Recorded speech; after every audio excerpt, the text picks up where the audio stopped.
Ces sapeurs-pompiers professionnels s'entraînent depuis un mois en vue du challenge national des SDIS.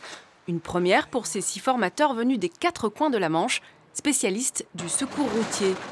Au programme ce soir, la voie américaine.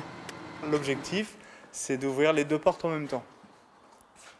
Et on va enlever ce qu'on appelle, nous, le montant B au milieu du véhicule, en ayant les 2 portes accrochées, et on va ouvrir l'ensemble du véhicule pour pouvoir accéder latéralement à la victime.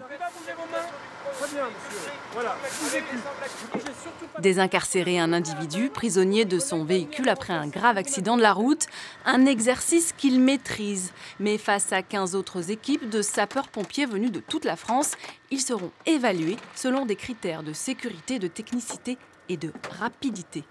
Quelque part, c'est aussi le challenge de représenter le département de la Manche. Nous avons le plus grand nombre de kilomètres de routes départementales avec une accidentologie qui est présente et qui nécessite des techniques et la remise en cause et de l'apprentissage surtout. Ils ont 10 minutes chrono pour extraire la victime. Sa voiture a percuté une autre voiture en stationnement. Première étape, stabiliser les véhicules.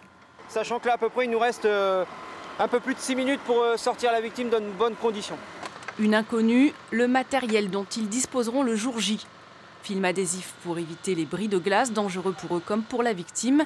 Cisaille à 720 bars pour couper des métaux de plus en plus résistants, sans omettre de protéger les tranchants avant d'écarter les portières.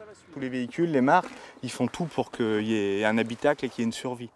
Et souvent, là, même à l'heure d'aujourd'hui, on fait parfois des accidents graves et les gens sont indemnes. Et bien tant mieux. Dernière étape et non des moindres, le débrief.